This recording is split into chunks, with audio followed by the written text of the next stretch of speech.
Saya Husna yang akan sharing hari ini. Ini adalah merupakan lanjutan dari kalau kemarin kita udah banyak belajar tentang mempersiapkan data. Hari ini kita belajar tentang ngerannya gitu.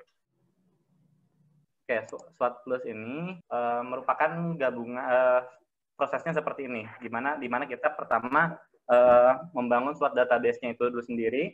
Lalu kita memasukkan parameter-parameternya yang menjadi HRU itu, seperti land use, soil, dan juga slope seperti itu ya, dengan digital elevation model, yang seperti kemarin dijelaskan oleh teman saya Hafiz.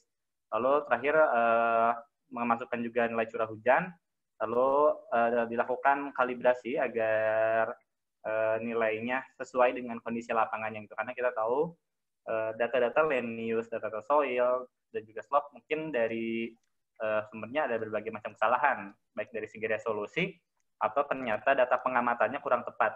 Maka dari itu adalah di sini fungsi kalibrasi agar lebih sesuai dengan kondisi lapangan real seperti itu. Nah, selanjutnya ini ada proses SWOT-nya itu sendiri, gambarannya, di mana bisa di sebelah kanannya, sorry ini kekecilan, coba gedein dulu sedikit. Nah, pada umumnya terdapat beberapa komponen dari aliran hidrologi, seperti surface runoff, lateral flow, dan juga return flow dari air tanah itu sendiri. Nah, nanti komponen-komponen ini yang akan kita tinjau sebagai output dari SWOT itu sendiri. Di sini kita bisa lihat ada berbagai input seperti curah hujan dan juga land use-nya, juga ada penyesuaian beberapa parameter pada rumusnya SWOT itu sendiri, seperti nilai evaporasi, nilai transpirasi, nilai perkolasi dari air tanah dari zona unsaturated ke zona saturated, dan juga parameter lainnya yang nanti bisa dilihat dari hasil SWOT itu sendiri. Nah, intinya kenapa SWOT ini menarik, karena yaitu dari segitu kompleksnya komponen hidrologi, SWOT ini bisa membantu kita memberikan gambaran-gambaran yang cukup lengkap gitu. Walaupun memang akhirnya imbasnya adalah menjadi model yang sangat kompleks itu, dengan parameter input yang harus dihitungkan yang cukup banyak. Bisa lihat ini ada komponen-komponennya, di mana inputnya itu sebagai soil dan land use dan juga curah hujan. Nah, ini bisa dimasukkan sebagai inputnya seperti yang kemarin dilakukan, lalu dilakukan proses GIS dari SWOT itu sendiri. Nah, setelah komponen-komponen ini dijadikan HRU dan juga slope-nya dijadikan batas das, dimasukkan ke SWOT model simulation, lalu dimasukkan ke setelahnya ada sensitivity analysis dan model kalibrasi seperti itu. Nah, selanjutnya mungkin langsung kita cobain aja. Saya coba juga inputnya pelan-pelan gitu ya, agar bisa ketangkep seperti itu. Nah, pertama buka SWOT Plus-nya dulu, yang ada gambar S plus di ujung kanan ini. Buat teman-teman mungkin kemarin ada yang kendala kayak kok nggak muncul ya. Ya seperti biasa, ini adalah sebuah plugin. Jadi setelah dilakukan instalasi file instalasinya, bisa di-on-kan dan di-off-kan di bagian plugins ini sendiri. Bentar, jadi mohon bersabar ya, karena kalau misalkan secara live, ada keterbatasan laptop yang membuatnya agak lama. Nah, di sini kita bisa melihat ada SWOT Plus 364. Nah, SWOT Plus ini yang bisa dicentang dan dimatikan dan dinyalakan, sehingga bisa terlihat di Plus ini akan muncul apabila kita setelah melakukan instalasi seperti itu. Oke, lanjut. Nah, kita buka SWOT Plus-nya. Sudah ya? Oh, sudah ternyata. Sorry. Nah, langsung kita melakukan seperti biasa, new project.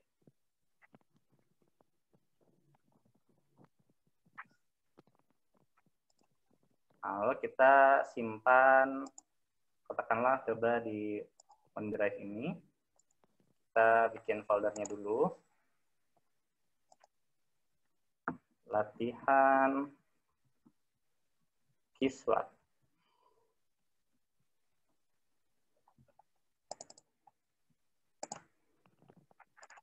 Oke. Lalu beri nama ininya, file project-nya.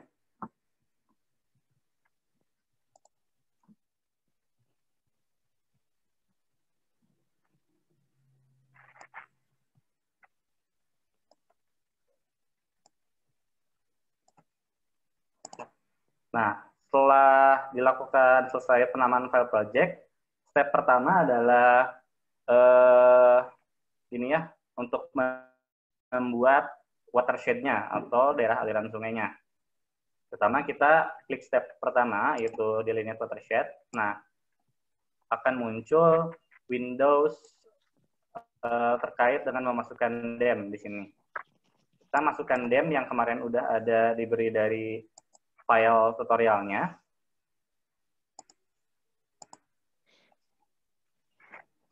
Bentar, saya cari dulu.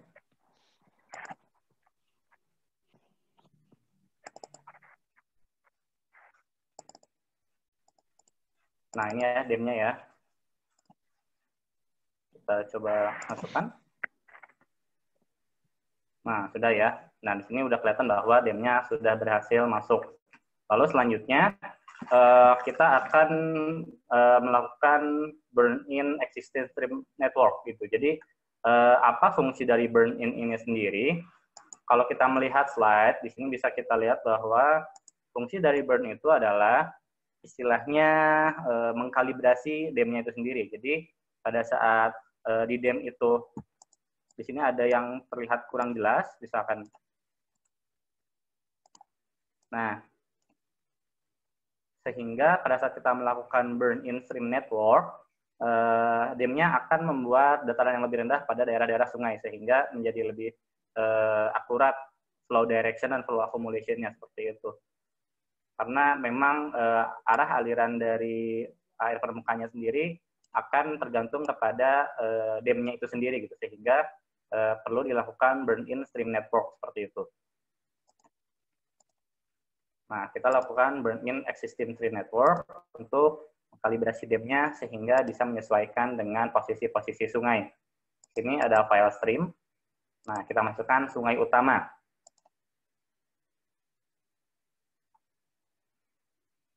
Oke. Kalau kita lihat di Windows QGIS kita sendiri, saat di zoom in, sungai-sungai utama kita sudah masuk ya, yang warna-warna merah-merah ini, jadi yang hijau-hijau ditimpa yang merah-merah ini, seperti itu. Ini adalah stream yang udah ada. Nah, yang udah ada yang bisa diambil dari website apa yang kemarin ini, atau Tanah Air Indonesia. Biasanya Tanah Air Indonesia ya. Nah, terus ada create streams. Nah, setelah dilakukan kalibrasi terhadap DEM dengan melakukan burn-in stream network, kita akan membuat jaringan-jaringan sungai yang akan menjadi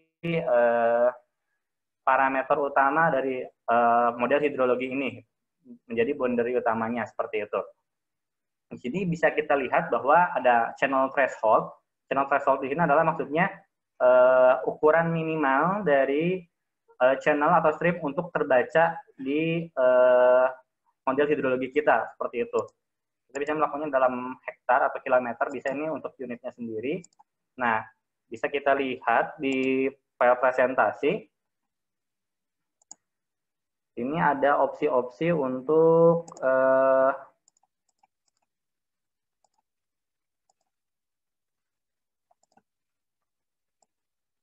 nah, di sini ada opsi untuk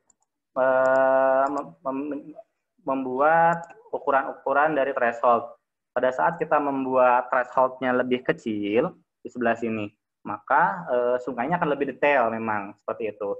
Sementara apabila kita memilih threshold-nya yang cukup besar, maka sungainya agak jarang-jarang gitu. Nah, pilihannya gimana sih, milih yang rapat atau yang jarang-jarang kayak gini? Ya, itu tergantung dengan pengamatan di lapangan. Pengamatan di lapangan sendiri, sebenarnya yang benar-benar menjadi sungai itu, kalau saya sih nyarinya yang benar-benar ada sungai di musim kemarau juga gitu, itu di sungai yang sebelah mana threshold-nya, seperti itu. Karena apabila terlalu detail seperti ini juga, ini membuat prosesnya menjadi lebih lama, namun hasilnya tidak terlalu signifikan seperti itu. Nah, jadi emang perlu di threshold-nya diatur sesuai dengan pemahaman kita bagaimana kondisi sungai di lapangan, seperti itu. Nah, lanjut. Nah, kita coba threshold-nya ini 100 saja. Ya, enggak. Ini 10. Ini 100. Nah, jadi kalau channel itu untuk sungai lebih kecil, anak sungai, kalau stream itu untuk sungai-sungai yang besar. Di sini saya membuat, nah stream untuk sungai utama, channel untuk anak sungainya. Kalau saya sungai intermittent itu dihitungnya channel seperti itu. Nah, dalam ini satuannya dalam hektar, kita coba create streams. Oke, di burning dulu, mohon bersabar. Oke, sudah ya, bisa kita lihat di game kita ini ada yang biru-biru. Untuk yang biru gelap itu streams, untuk yang birunya lebih terang itu channels. Kita bisa lihat ini keterangannya di situ. Dan yang warna merah adalah sungai yang sudah di burn untuk mengkalibrasi damnya itu sendiri. Oke, lanjut ya. Nah, sekarang jadi konsepnya dalam membuat sebuah das itu dibatasi pertama dengan tinggian-tinggian sebagai tinggian-tinggian yang membatasi arah aliran air permukaannya seperti itu. Jadi kalau misalkan kita punya mangkok gitu kan, nah tinggian-tinggian mangkok itu menjadi batas dasnya, lalu semuanya mengalir ke pusatnya. Nah, selain dari batas-batas daerah tangkapannya itu sendiri, kita juga punya batas outlet yang menjadi titik istilahnya titik acuan sebelah mana kita akan menghitung nilai debitnya seperti itu dari daerah tangkapan yang kita inginkan. Nah, biasanya kita menentukan titik outlet ini sesuai dengan kalau kita punya data observasi, kita sebelah mana tuh titik observasinya seperti itu. Kita bisa tahu di mana titik observasinya.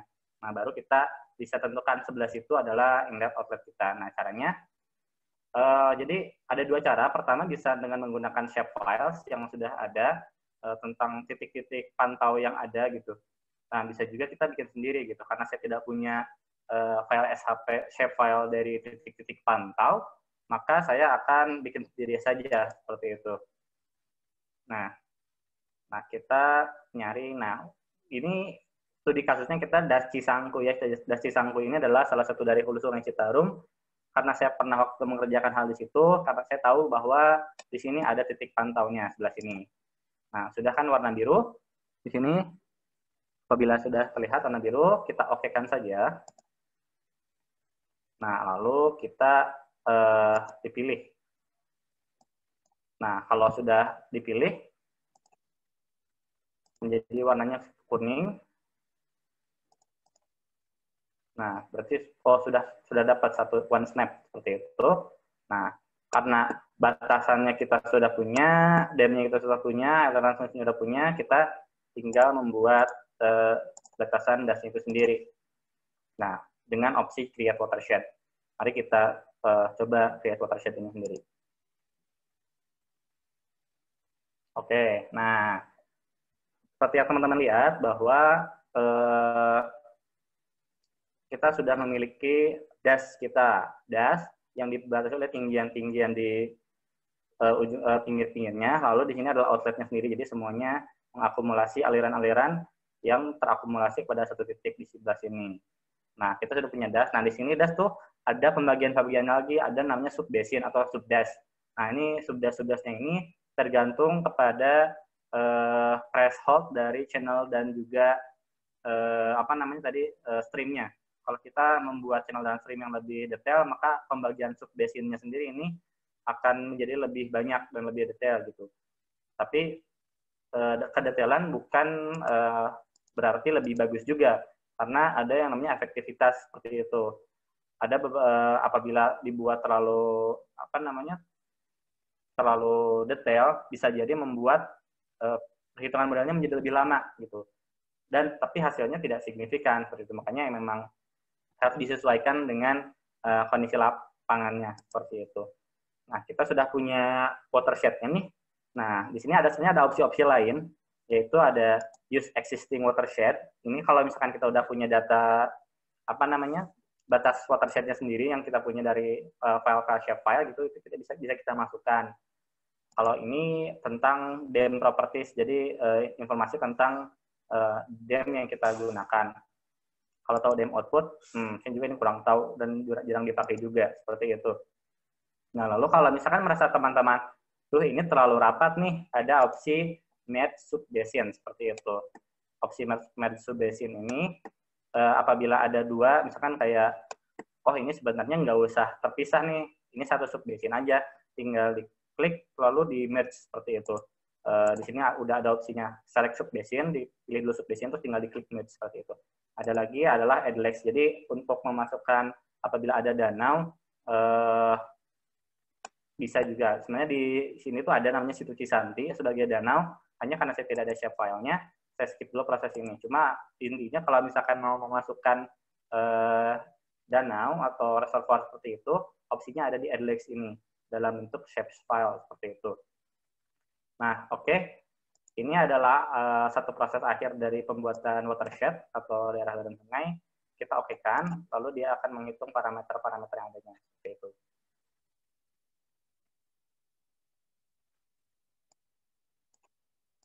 Nah, bisa kita lihat kalau misalkan udah berhasil, dia tuh jadi ada nomornya.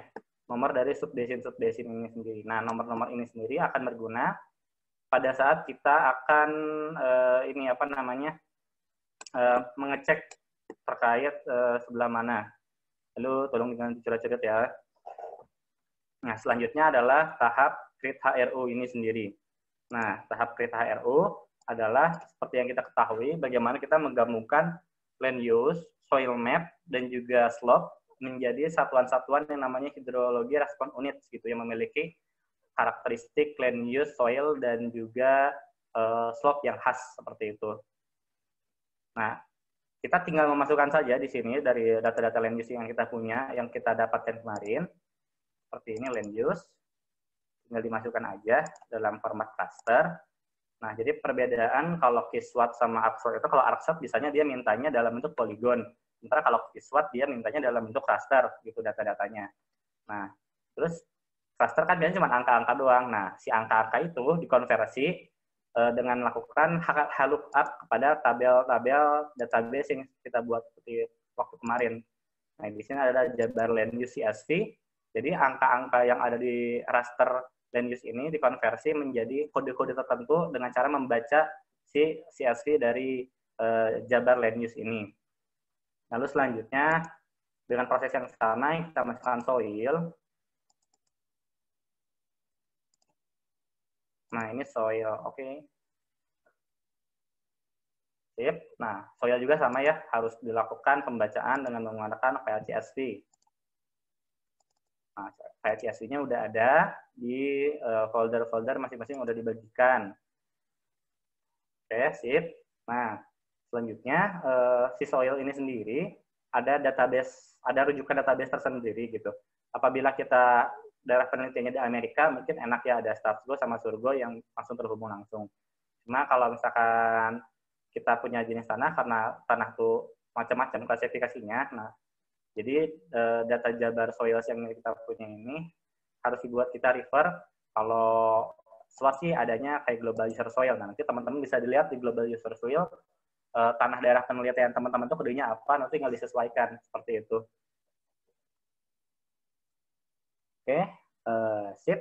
Nah, ini kan apa namanya tadi land use, soil. Nah, selanjutnya ini ada ini ya pembagian slope-nya itu sendiri. Nah, pembagian slope-nya seperti apa?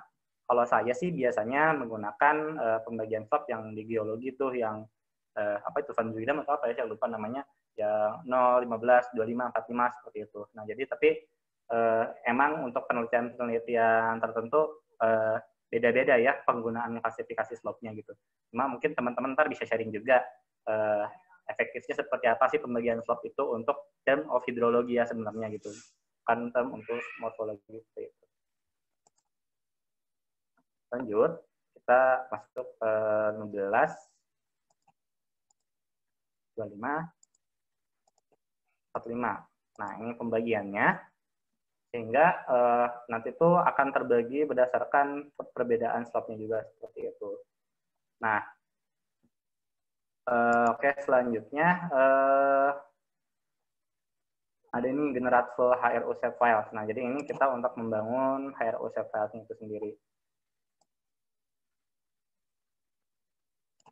Oke. Nah, kita coba read ya Read itu adalah untuk membaca tadi ya kode-kode yang ada pada ini. Kita read dulu. Oke, nah kalau misalkan udah muncul pembagian HRU-nya ini sendiri, itu sudah berhasil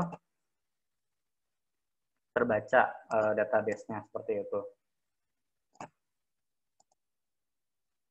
Oke, nah sekarang kita melakukan filter HRU itu sendiri.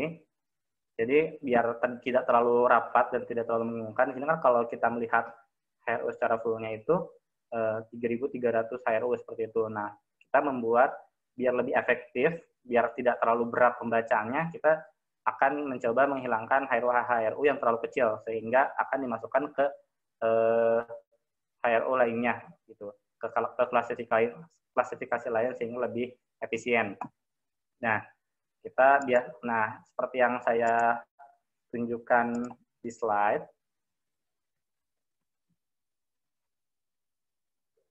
Nah, dari paper yang saya temukan bahwa biasanya sih threshold yang digunakan itu untuk land use 20%, soil 10%, dan juga slope 20% seperti itu. Kita ikutin saja sesuai dengan yang biasa dilakukan oleh penelitian-penelitian di luar seperti itu.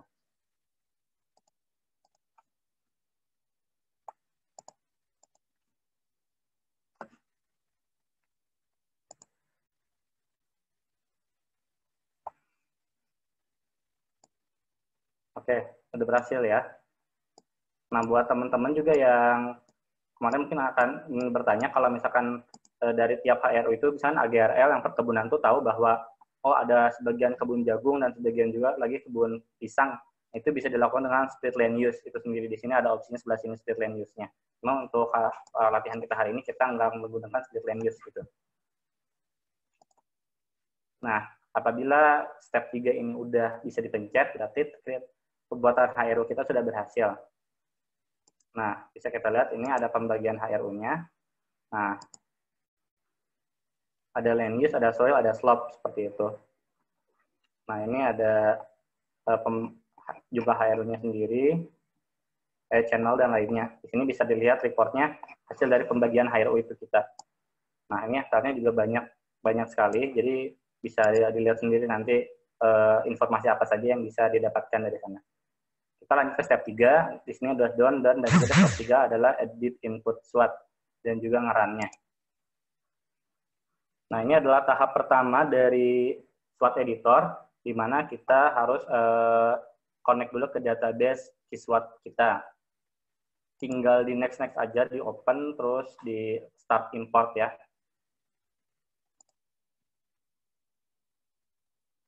Oke, tahap importnya telah selesai.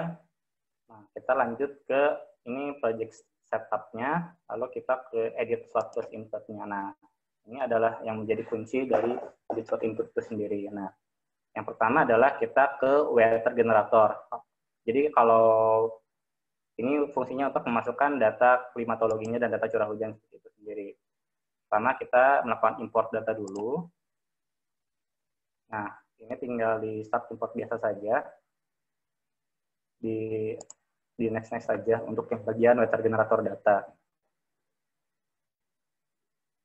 Nah, berdasarkan database weather generator data ini diketahui bahwa mohon jangan dicoret-coret, bahwa di daerah penelitian ini, sekitar daerah penelitian ada sekitar 16 data klimatologi, seperti itu.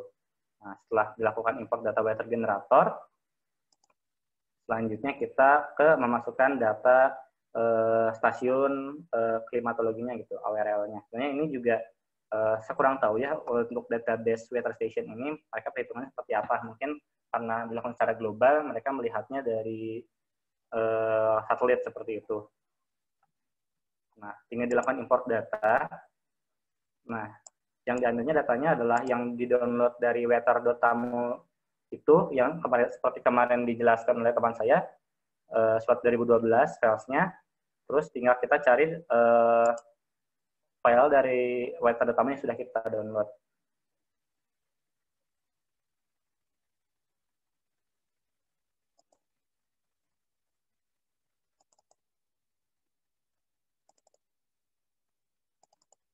Nah, Isinya datanya seperti ini, angka-angka gini foldernya yang sudah di-download itu, bisa kita lihat. Kalau di sini nggak kelihatan sih, pokoknya kita tinggal select foldernya aja. Nah, jadi data-data yang ada dari stasiun curah hujan itu di input ke database dari SWOT Plus project SWOT Plus kita sendiri. Tinggal diimport. Oke, sudah berhasil ya. Setelah berhasil diimport, tinggal data-datanya sendiri. Jadi kalau saya dilihat data di sini ada precipitation, temperatur, solar radiation, terus humidity dan lainnya. Ini sudah berhasil dimasukkan data-data tadi yang dapat di-download dari weather.tamu. Nah, selanjutnya adalah ke bagian time. Ini adalah terkait dari waktu simulasinya. Kita akan mensimulasi dari tahun berapa sampai tahun berapa. Nah, dan simulasi ini akan tersedia sesuai dengan data klimatologi yang kita masukkan.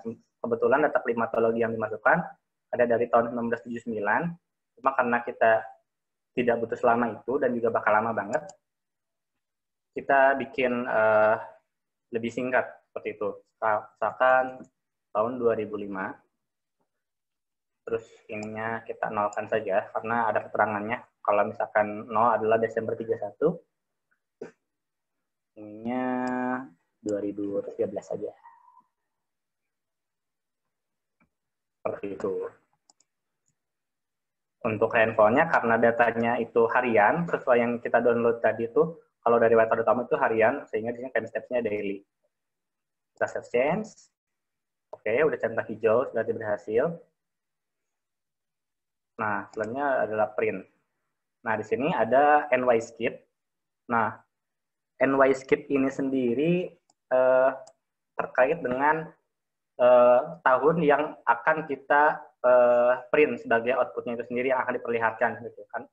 Kenapa NYSkip ini sendiri perlu pengaturan? Karena setahu saya sih, tolong koreksi kalau salah, apabila model hidrologi itu baru dimasukkan parameter-parameter kayak curah hujan itu, biasanya kan tahun-tahun awal itu dia baru dimasukkan tuh nilai airnya, hujannya gitu, baru dilakukan perhitungan sehingga ada kondisi di mana hasilnya tidak stabil sehingga bisa membuat hitungannya ngaco gitu. Nah, yang tidak stabilnya itu kita skip. Nah, kita langsung ke tahun yang udah bagus hitungannya seperti itu.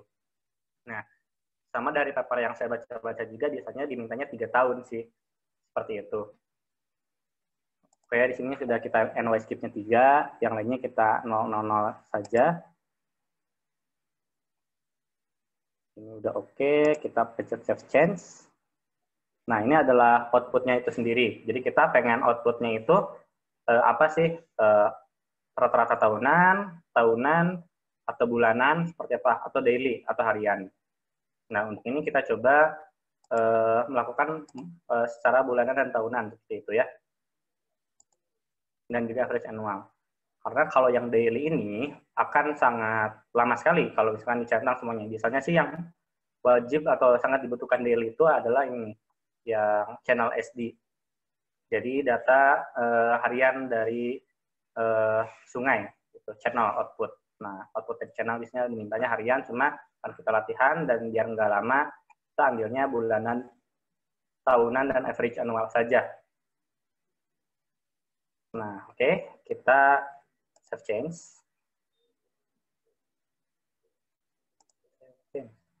Oh, sudah ya? Oke. Jadi sudah ada pencet save change. Nah, saya udah hijau. Apa lagi ya? Sudah, cukup itu saja. Nah, untuk opsi-opsi lainnya, seperti misalkan basin ini nih. Kalau basin ini, kalau nggak salah dia tentang kode-kode atau rumus-rumus yang dipakai untuk perhitungan. Contoh, di sini ada untuk potential evapotranspiration menggunakan metode Penman. Terus juga untuk metode-metode lainnya menggunakan rumus apa itu. Jadi untuk rumus-rumus perhitungan pada basin itu sendiri, ini ada pilihan-pilihan ininya, rumus-rumusnya sendiri seperti itu. Seperti metode perutuan, misalkan menggunakan masking no method seperti itu. Spring motor quality-nya apa, CN metode-nya juga apa, misalkan seperti apa gitu. Di sini adalah perhitungannya gitu. Nah, karena saya juga tidak terlalu paham tentang perhitungan itu, mungkin teman-teman yang hidrologi atau sipil air akan lebih excited gitu untuk mencoba ngulik-ngulik dari rumus-rumus ini sendiri. Gitu. Kenapa nggak saya ubah-ubah? Dan karena saya ngeliatnya di outputnya aja. Kalau misalkan outputnya ternyata hasilnya bagus-bagus saja, ya nggak usah dikotak-atik gitu, tinggal mengkalibrasi parameter CM-nya seperti itu. Nah, ini juga parameter. Ini ada parameter nilai-nilai dari yang biasanya dikalibrasi seperti itu. Nah, kalau ini terkait,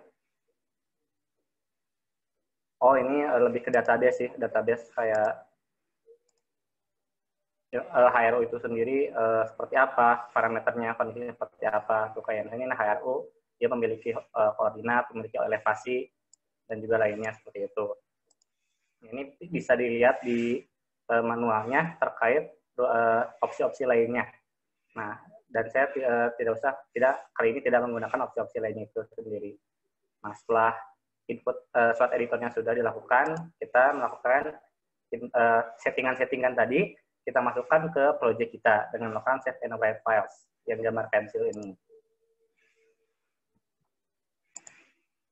Oke, telah berhasil ya. Di sini udah terlihat jam 4.12. Nah, kalau settingannya sudah dimasukkan, kita sekarang coba run. Dan sortless. Oke, ini juga perlu ditunggu.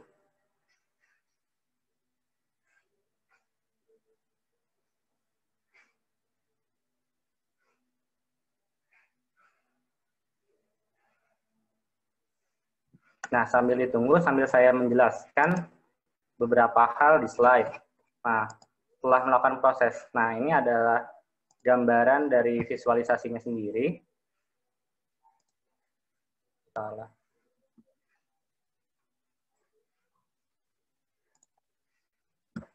Nah, ini adalah visualisasi secara statis, jadi dia bisa memberikan gambaran secara spasial nilai-nilai dari parameter. Misalkan di sini ada nilai per collection monthly, atau nilai resapan kepada air tanah sendiri. Ini secara spasial bisa digambarkan di DAS kita.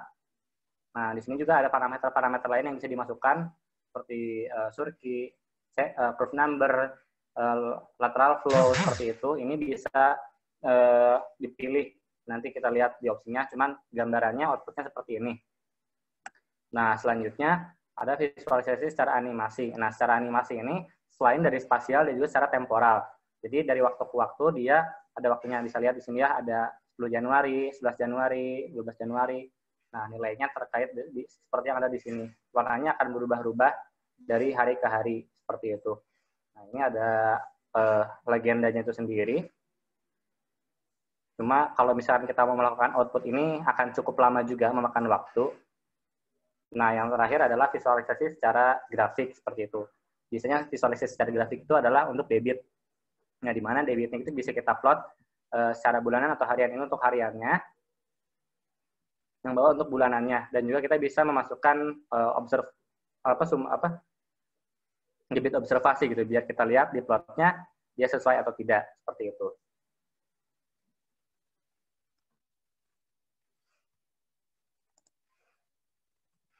Kasih ya, tunggu dulu. Nah, selanjutnya setelah kita mengetahui tentang visualisasi di Kiswat itu sendiri, kita akan melakukan kalibrasi. Nah, kalibrasi ini ada dua cara, secara manual dan secara otomatis. Secara manual bisa dilakukan langsung pada SWOT plus editornya itu sendiri, melalui opsi hard calibration di tab change. Seperti tadi kan ada, saya bilang bahwa di bawahnya ada opsi-opsi lainnya. Nah, salah satunya adalah change. Change ini adalah fungsinya untuk mengkalibrasi, di mana dengan melakukan hard calibration ini kita mengubah nilai parameter yang kita inginkan.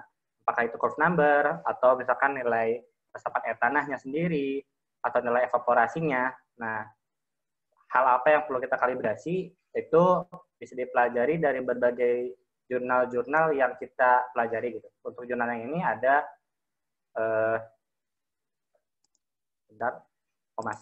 Nah, di sini ada untuk surface flow, interflow, dan juga base flow. Nah, bisa kita lihat di sini sebelah kanannya ada gambar juga.